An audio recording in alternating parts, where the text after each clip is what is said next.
1/3 of America's homeless population is comprised of veterans, 67,000 veterans living on the streets.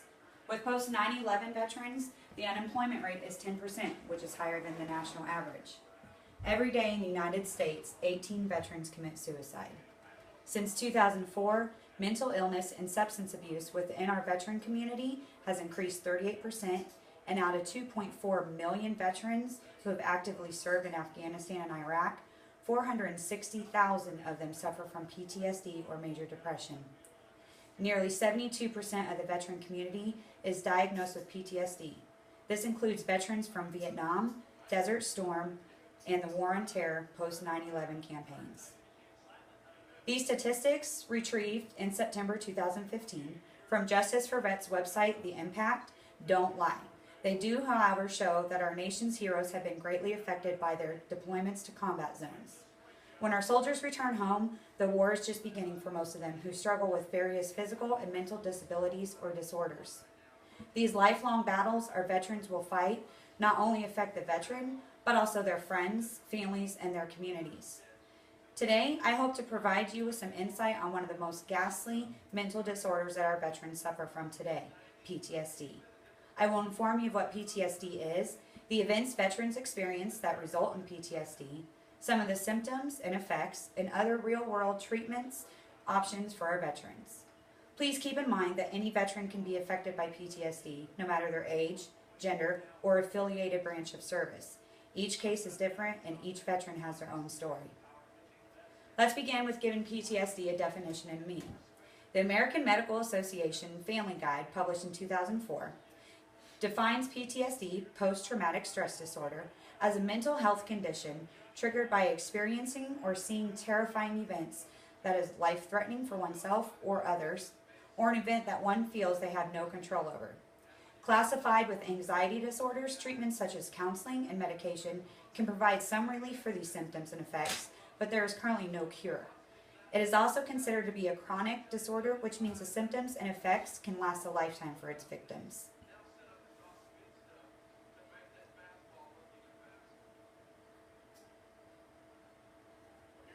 So how does the PTSD affect the individual? When a human body experiences stress or anxiety, it releases a chemical known as catecholamin. Glenn Schlande's 2009 The Post-Traumatic Stress Disorder Sourcebook explains that when a victim of PTSD is reminded of their trauma, stress, or anxiety, their production of this chemical is elevated and remains elevated even when threats or reminders are not present. This chemical, when produced in these larger quantities, then damages the area of the brain known as the hippocampus, an area of the brain that regulates memory and stress, according to Morris Anderson's 2006 The Hippocampus book. This damage can cause one's memories to either be difficult to recall or extremely vivid in one's mind, and can damage the ability to regulate stress and anxiety with realistic measures.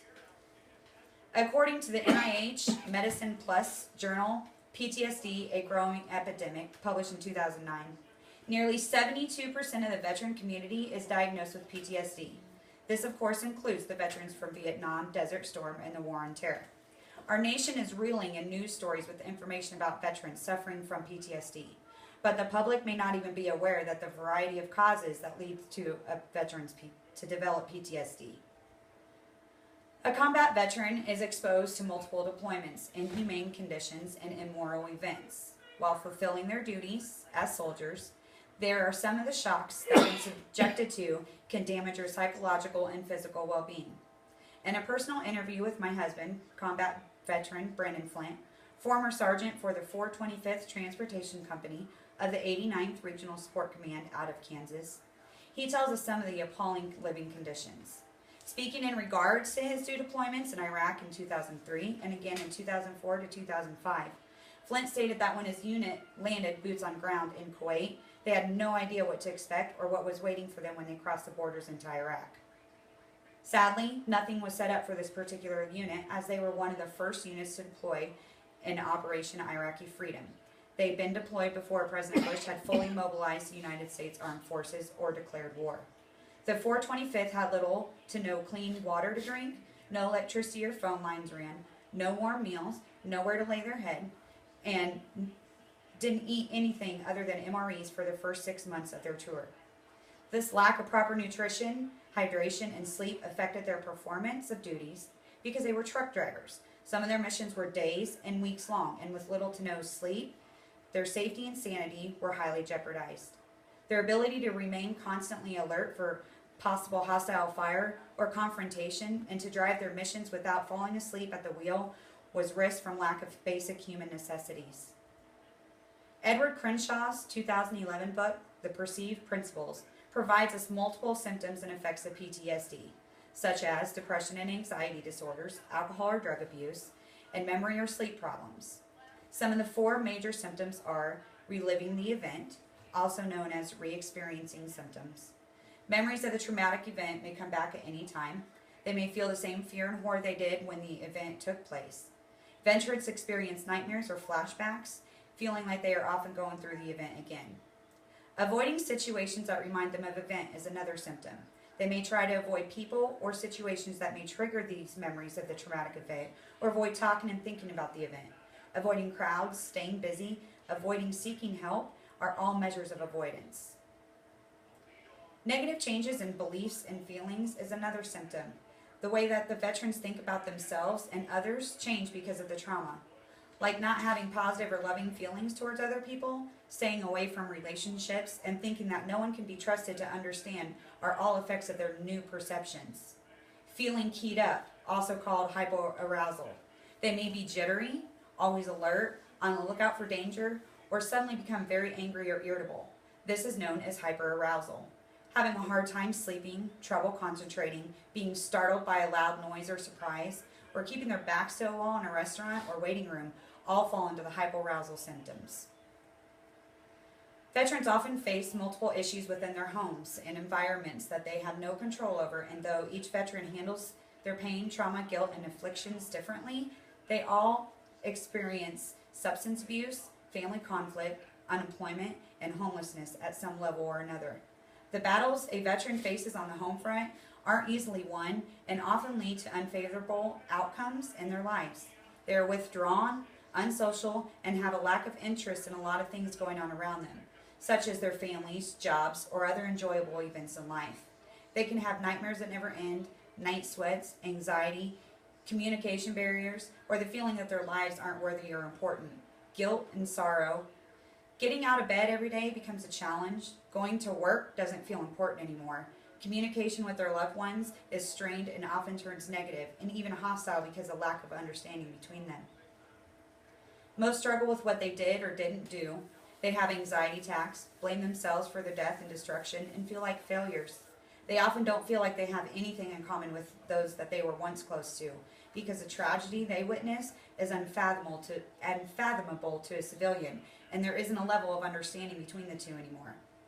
The fears of being judged, looked down on, viewed as weak, ridiculed, or even passed up for military promotion or career advancement leaves many veterans without the medical support they need, making them struggle and unable to reintegrate back into society due to the inward battles they are constantly fighting. They are carrying the weight of the war for our whole country, and they need their friends, family, and communities to listen to them.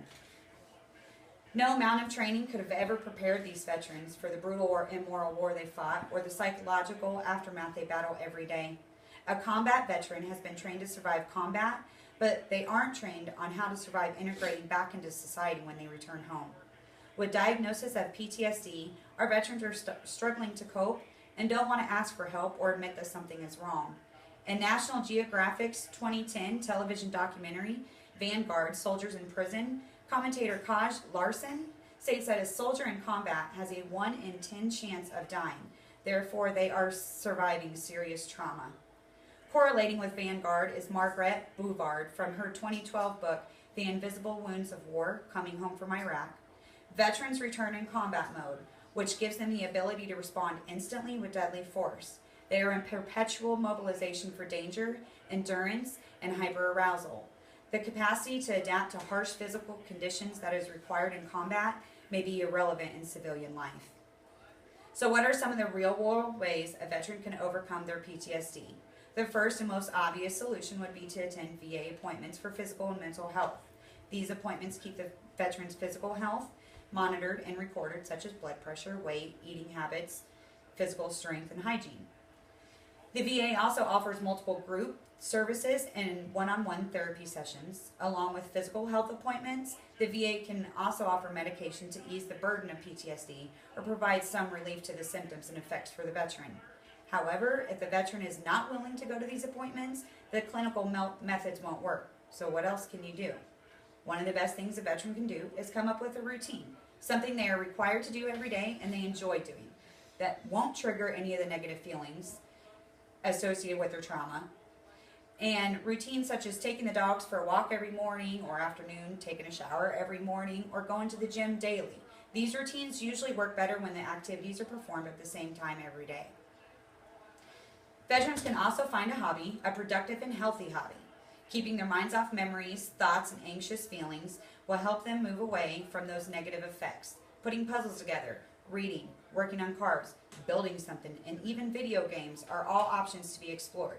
However, with video games, one needs to monitor that these don't become other outlets of isolation and withdrawal, as they can often get sucked into these games and become withdrawn from everything else. Most veterans don't want to talk to people about their thoughts or experiences, but family and friends can lend a supporting ear by learning with the veteran and encouraging their progress. Every positive contribution doesn't need to be celebrated, but it shouldn't go unnoticed and should be encouraged to promote further progress. Helping a veteran feel comfortable in their own skin, their own home, and confident with your caregiving abilities is important to establish trust and support to those in your veteran's life. The high numbers of veterans returning home from combat with PTSD has taken a toll on our nation's heroes. The rising statistics tell us that the problems surrounding PTSD and veterans don't pertain to just the veteran, but to all of us as a whole, as a nation. Having symptoms and exhibiting behaviors such as reactions to their trauma, crime rates within veteran communities go up, substance abuse, and negative perceptions on relationships with their peers and loved ones are all effects of a combat veteran coping with PTSD. There are multiple clinical and non-clinical options to be considered when caring for a veteran, offering support like therapy, support groups, routines, and hobbies. I hope the next time you meet a veteran, you can apply some of this information that I have shared with you today. Maybe you can listen to a veteran with an empathetic ear, or help them seek medical advice or assistance that they may need. Maybe you just shake their hand and hold the door open for them. Don't judge them. Let them know that you appreciate what they have done, respect the struggles they are continuing to endure, and support them as a veteran and a member of your family or community.